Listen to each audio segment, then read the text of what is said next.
Rusia versus Ukraina, bayang-bayang kiamat nuklir dan perang dunia ketiga.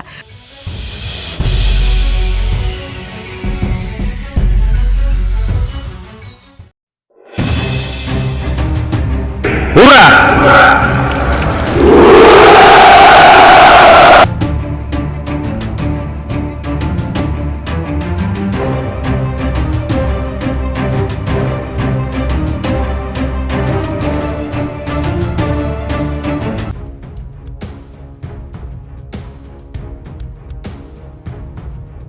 Serangan Rusia ke Ukraina yang terjadi sejak 24 Februari menimbulkan kekhawatiran baru, yaitu ancaman perang dunia ketiga dan bencana nuklir akan terjadi dari invasi ini. Wacana perang dunia ketiga ini cukup mengerikan mengingat Rusia dan Ukraina sama-sama memiliki sumber daya nuklir. Pakar hukum nuklir Universitas Airlangga, Dr. Intan I. Suparna menilai bukan tidak mungkin Rusia akan menggunakan senjata nuklir untuk menyelesaikan konflik Ukraina. Menurut Intan, Rusia tidak menandatangani Treaty Prohibition of Nuclear Weapon sehingga negara itu tidak terikat pada norma dalam traktat tersebut. Presiden Rusia Vladimir Putin juga sempat mengungkapkan bakal menggunakan senjata nuklir sebagai opsi terakhir apabila negosiasi penghentian perang ini tidak mendapatkan kesepakatan. Melihat kemungkinan ini, Intan menilai pencegahan penggunaan nuklir bakal bergantung dari keberhasilan negara dunia dan rakyat Rusia mendesak Putin. Jadi pencegahan penggunaan nuklir saat ini sangat bergantung dari keberhasilan desakan negara lain dan rakyat Rusia sendiri. Sementara Rusia atau Putin harus mempertimbangkan konsekuensi dari perang nuklir, jelas Intan dalam siaran pers yang diterima cnnindonesia.com. Meski demikian, sejumlah pengamat menilai perang dunia ketiga sukar terjadi. Itu nonsen. Siapa yang mau bikin perang dunia ketiga? Lihat saja yang berperangkan Rusia melawan Ukraina, kata pengamat hubungan internasional dari Universitas Airlangga, Igede Wahyu Wicaksana saat dihubungi cnnindonesia.com. Wahyu menilai Rusia tidak menggunakan kekuatan militer secara penuh untuk menyerang Ukraina. Ia juga mengatakan Rusia tidak menghancurkan Ukraina secara total. Selain itu, aktor besar dunia untuk perang dunia ketiga seperti NATO dan Amerika Serikat tidak menerjunkan pasukan mereka. Amerika Serikat dan negara anggota NATO hanya memberikan bantuan peralatan militer. Hal ini menjadi salah satu alasan kemungkinan perang dunia ketiga amat kecil terjadi. Wahyu juga menyinggung bahwa negara barat tidak berani bertempur dengan Rusia karena mereka tidak berani bertempur. Bagaimana caranya untuk menjatuhkan Putin tanpa harus mereka ikut berperang? Ya, sanksi, jelas Wahyu saat ditanya soal alasan negara barat menjatuhkan sanksi ke Rusia.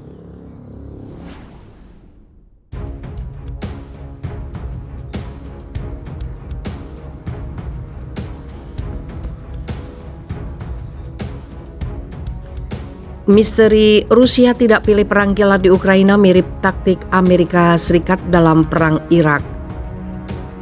Rusia dengan kekuatan luar biasa semestinya mampu merampungkan perangnya di Ukraina secara kilat. Namun strategi Moskow itu justru mirip yang dilakukan Amerika Serikat dalam perangnya yang berlarut-larut di Irak. Militer Moskow di bawah Presiden Vladimir Putin memiliki banyak senjata canggih termasuk bom nuklir. Namun jet tempur dan rudal futuristik yang dibanggakan tidak dikerahkan dalam perangnya. Pada tahun 1991, perang Teluk Satu pecah di mana Amerika Serikat yang memimpin koalisi 35 negara menggempur Irak sebagai respon karena menginvasi dan mencoba menganeksasi Kuwait. Pada saat itu kekuatan koalisi Amerika Serikat sangat mampu menundukkan Irak dengan kilat. Namun 3 hari setelah perang Teluk Satu pecah, sebuah surat kabar Amerika memuat tajuk utama Gulf War Drag On atau perang terus berlanjut. Hal ini menyebabkan Colin Powell, ketua kepala staf gabungan saat itu, untuk menyampaikan konferensi pers yang merinci jalannya perang dan mengapa Amerika Serikat bergerak lambat dan metodis. Mengutip ulasan Eurasian Times, perang Rusia di Ukraina yang berlarut-larut itu mengingatkan pada taktik Amerika Serikat tersebut. Fakta bahwa Rusia mengambil langkah lambat dan metodis dan memiliki garis waktu sendiri yang belum diungkapkan kepada dunia. Taktik itu dimanfaatkan Presiden Ukraina Volodymyr Zelensky. Media sosial pemerintah Kiev dan Press Global melaporkan perang dari perspektif Ukraina dan dengan demikian memberi jalan bagi pemerintah Zelensky meluncurkan perang informasi. Perang informasi Ukraina terpampang jelas ketika dunia dituntun untuk percaya ada Ghost of Kiev, hantu Kiev, seorang pilot pesawat tempur yang telah menembak jatuh 6 hingga 9 jet tempur Rusia. Informasi dari Ukraina itu berlebihan dan terindikasi sebagai berita palsu. Terlebih Rusia merasa cukup percaya diri untuk mengantri konvoi darat 64 mil ketimbang menunjukkan superioritas udaranya. Selain itu, nyaris semua informasi yang disajikan kepada dunia melalui media barat berasal dari pihak Ukraina. Itu termasuk klaim Ukraina pada hari Minggu yang telah menewaskan 11.000 tentara Rusia sejak invasi Moskow dimulai 24 Februari. Taktik Rusia yang diketahui sejauh ini adalah menargetkan target situs militer Ukraina dengan harapan tidak memusuhi opini publik Ukraina, meski Kiev melaporkan banyak infrastruktur sipil menjadi korban serangan Moskow.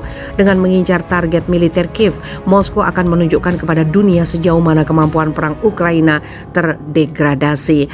Meski taktik Rusia itu mirip strategi Amerika Serikat dalam perang Teluk melawan Irak, yakni tidak memilih perang kilat, namun ada perbedaannya. Dalam perang Teluk 1 dan 2 melawan Irak, Amerika Serikat menggunakan waktu berminggu-minggu untuk melunakkan militer dan penduduk Irak dengan serangan udara sebelum invasi darat menyusul.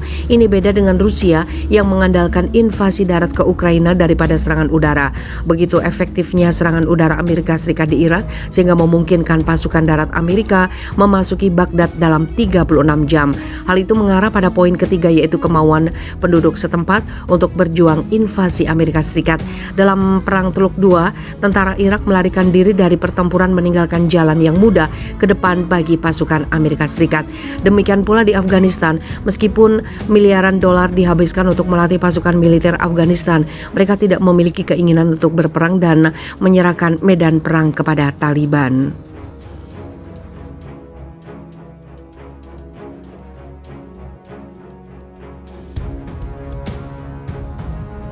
Zelensky marahi Amerika Serikat dan NATO, Anda ingin Ukraina dibunuh pelan-pelan oleh Rusia. Presiden Ukraina Volodymyr Zelensky kembali meluapkan kemarahannya pada Amerika Serikat, NATO, karena tidak bertindak melawan Rusia. Dia menuduh aliansi Barat itu menginginkan orang-orang Ukraina dibunuh pelan-pelan oleh Moskow. Kami mengulangi setiap hari, tutup pelangi di atas Ukraina, kata Zelensky dalam pesan video via Telegram pada hari Minggu. Jika Anda tidak melakukan itu, setidaknya tidak memberi kami pesawat agar kami dapat melindungi diri kami sendiri. Hanya ada satu kesimpulan, Anda juga ingin kami dibunuh secara pelan-pelan. Kami adalah manusia dan merupakan tugas kemanusiaan Anda untuk melindungi kami, imbuh dia. Dalam pesan videonya, Presiden yang juga mantan pelawak itu mengatakan Tuhan tidak akan mengampuni saat serangan Rusia meningkat di seluruh Ukraina.